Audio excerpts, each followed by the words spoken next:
Today we will discuss the gameplay and an analysis and breakdown of what's new in the Halo Wars 2 new DLC expansion Firefight mode coming this fall, reintroducing the Flood to the Halo series, awakening the Nightmare. We already covered a Q&A from 343 covering lots of basics, the lowdown of the Awakening the Nightmare DLC, so please check that out if you want more information about this whole package. But today we're going to be focusing on the Firefight mode and what it's going to include.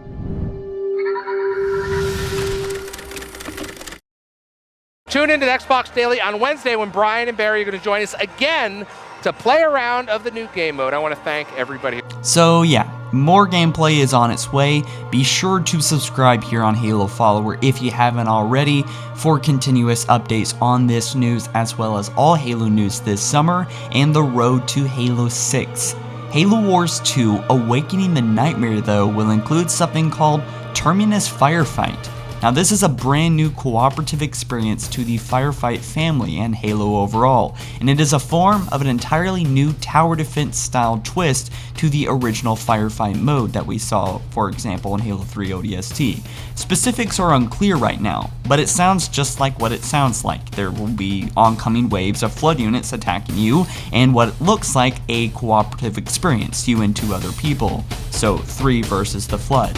Notably, there will be new leaders in this DLC expansion, which we talk more about in another video, but there will be Arbiter, Reaper Morimi, and also Jerome 092. In the new gameplay, we also hear that the narrator is telling us things, as he should be, because that's such a classic thing for Halo, such as New Wave Approach, so we got that to look forward to as well. So let's get into the nitty-gritty stuff now. On the top right HUD, it appears that there is a wave count telling you which wave you're on and how far you're along, and also telling you how much time you have left to eliminate units, putting the pressure on to actually get these units instead of scouring away from them.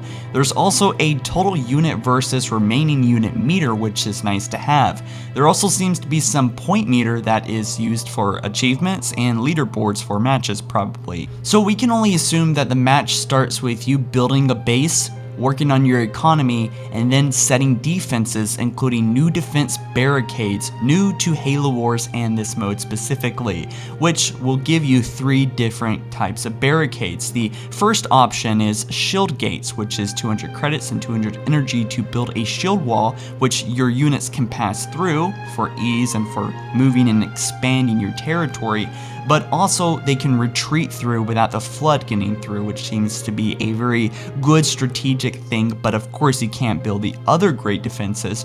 Now there seems to be a more solidified barricade, but I'm not quite sure if this is something we've already seen before, so we gotta wait for clarification on this one. There's also something called the Needler Catapults, which I'm very interested to see more of. Apparently the description says Needler ammo that slows and damages enemies classified as a ground trap. So again, I'm very curious to see how that works. Perhaps units walk over it and get stabbed or something. And then lastly, we have unstable barrels, which are manually detonated barrels that cause a massive one-shot damage to a large area. So if you have tons of units, you got, just a second left and you gotta, get some damage in before you're completely taken over. This seems like a last moment kind of thing, something you should have right up against your base, sort of like the eject button, the last thing to save you. So if you don't already know, Covenant and also UNSC leaders are both going to be able to be played in the Firefight mode. This includes DLC characters such as Sergeant Johnson and the new DLC characters like the Arbiter and Jerome 092 of Red Team. Now, as far as units go, we're not going to talk about the new leaders or new units of those leaders. We're going to talk about the Flood types. We got a couple different ones, very interesting to discuss here. So the first one is the Spores.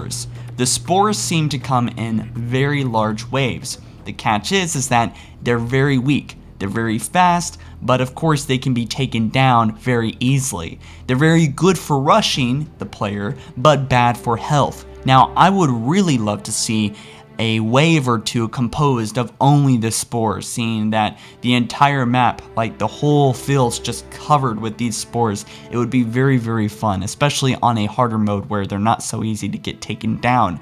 Then we have the stronger Flood, more like the foot units, the real knights of the Flood, which will probably take a couple good hits to take down. And finally, something that I'm sure you're very hyped to talk about and see is the Abomination.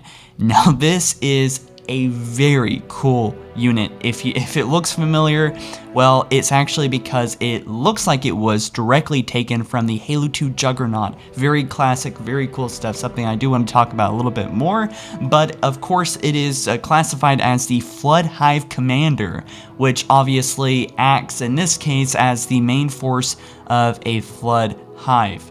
This is a very terrifying beast, and this is something you don't want to miss with, especially in numbers. So far, we've only seen one. We've only have a minute of gameplay anyway, but it would be terrifying to see an entire army of these Hive Commanders, if that's even a thing. Just hear it roar. So some of the information from this video may be incomplete or perhaps skewed a little bit, but the footage that we've received so far, this looks like the most accurate interpretation of what we've seen so far. Now, there may already be news on HaloFollower's latest videos that are much more official and grounded, but this was a breakdown analysis. Not much is officially confirmed so far regarding this DLC, but that was the best take I got at it.